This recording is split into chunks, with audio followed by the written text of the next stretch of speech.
안녕하세요. 저는 캐나다 토론토에서 온 잭입니다. 한국에서의 경험을 나누고자 이 글을 씁니다. 기자로 일하면서 어린 시절부터 일에 매진했죠.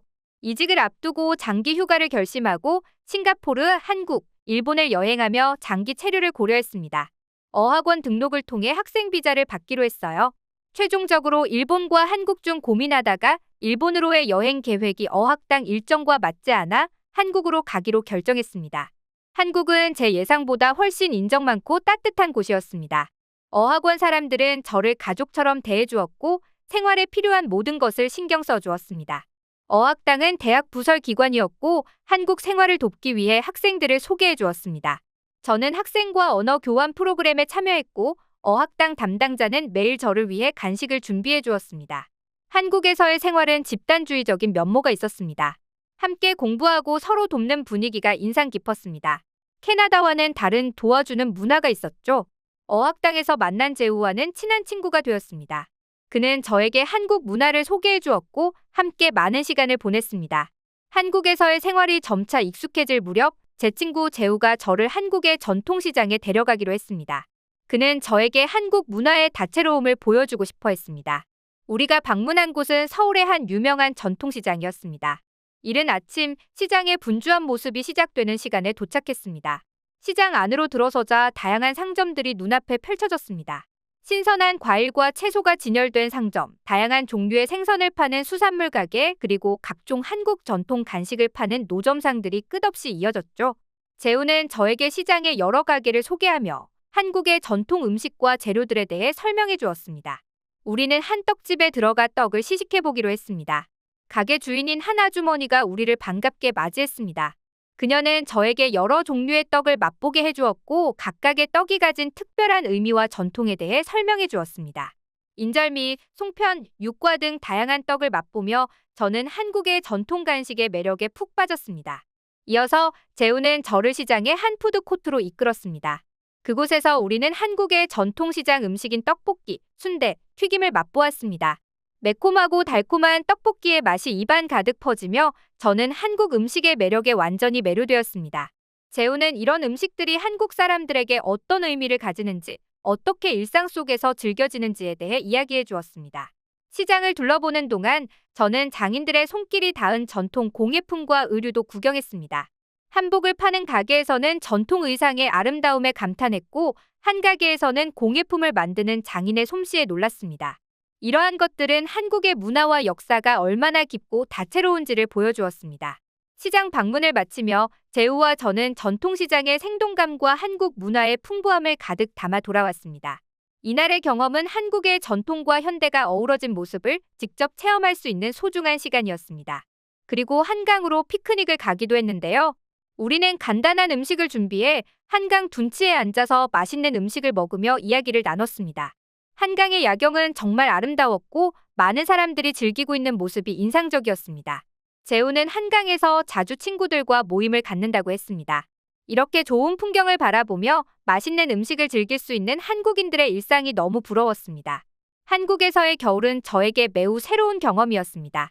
어느 겨울날 서울의 한 조용한 주택가에서 저는 제 생애 처음으로 제설 작업에 참여하는 기회를 가졌습니다.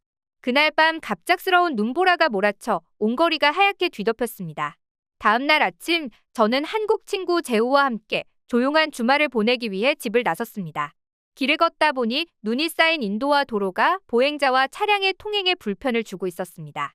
토론토에서는 이런 상황에서 각자의 집 앞이나 주요 길을 정리하는 것이 일반적이었지만 여기서는 상황이 달랐습니다. 재우와 이야기를 나누던 중 한 중년 남성이 삽과 빗자루를 들고 인도의 눈을 치우기 시작한 것을 보았습니다. 그는 주변의 어떤 집이나 건물에 속하지 않은 것처럼 보였고 단지 지나가는 사람들을 위해 이 일을 하고 있었습니다. 저는 이 모습에 깊은 인상을 받았고 재우에게 우리도 도와야 하지 않겠냐고 제안했습니다. 우리는 그 남성에게 접근하여 도움을 제안했습니다. 처음에는 놀란 듯한 반응을 보였지만 곧 웃으며 환영했습니다. 그는 근처의 제설함에서 여분의 삽과 빗자루를 꺼내 우리에게 건네주었습니다. 저희는 그와 함께 인도와 작은 골목길에 눈을 치우기 시작했습니다. 작업을 하면서 저는 이 남성이 왜 혼자서 이 일을 시작했는지 물었습니다.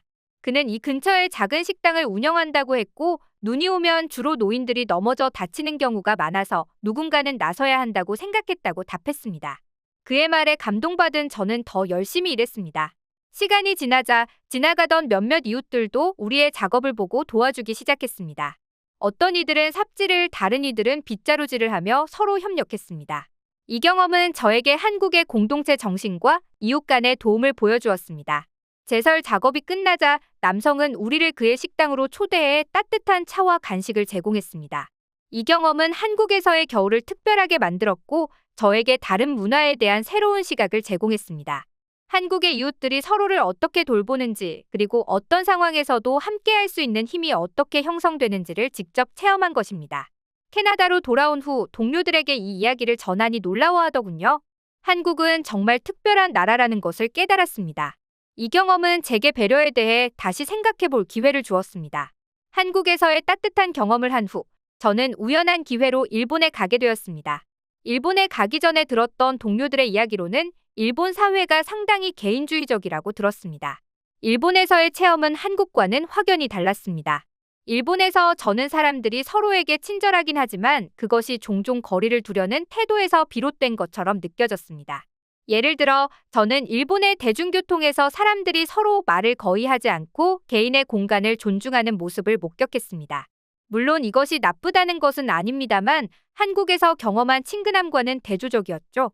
또한 일본에서는 각자가 자신의 일에 집중하는 경향이 강해 보였습니다. 예를 들어 일본의 식당에서는 주문과 서비스가 매우 효율적이었지만 종업원과 고객 간의 교류는 최소한으로 이루어졌습니다. 이것은 일본 문화의 효율성과 정교함을 반영하는 것이지만 한국에서 느꼈던 인간적인 관계와는 다른 느낌이었습니다. 어느 토요일, 저는 도쿄의 신주쿠 지역을 탐험하고 있었습니다. 번화가의 활기찬 분위기에 흥분되었지만 곧 길을 잃고 말았습니다. 한국에서는 낯선 사람들도 길을 물어보면 친절하게 대답해주고 때로는 제 손을 잡고 직접 목적지까지 안내해주곤 했습니다. 그래서 저는 자연스럽게 주변의 사람들에게 도움을 요청했습니다. 그러나 대부분은 바쁜 듯 서둘러 지나가거나 무심한 듯 모른다고만 대답했습니다. 한국에서 경험했던 따뜻함과는 너무도 달라 당황스럽고 외로운 기분이 들었습니다. 또 다른 경험은 아키하바라의 한 카페에서 있었습니다. 저는 혼자서 커피를 마시며 옆 테이블의 일본인들이 흥미로운 대화를 나누는 것을 들었습니다. 한국에서는 종종 이런 상황에서 가볍게 대화에 참여하곤 했습니다. 그래서 저는 미소를 지으며 그들에게 몇 마디 말을 건넸습니다. 하지만 그들은 매우 놀란 듯 보였고 저에게 친절하게 대답하기보다는 서둘러 대화를 마무리하고 자리를 떠났습니다. 저는 그들의 반응에 당황했고 나름대로의 사교성이 오히려 불편함을 주었다는 것을 깨달았습니다. 결론적으로 일본과 한국의 문화적 차이는 상당히 뚜렷했습니다. 일본의 개인주의적 성향은 그 나라의 사회적 규범과 문화적 배경에서 비롯된 것으로 보입니다. 반면 한국에서의 경험은 공동체적인 정과 인간적인 교류가 더 강조되는 문화였습니다. 이 두 나라의 다른 점을 경험하면서 문화적 다양성이 얼마나 큰지를 다시 한번 깨닫게 되었습니다.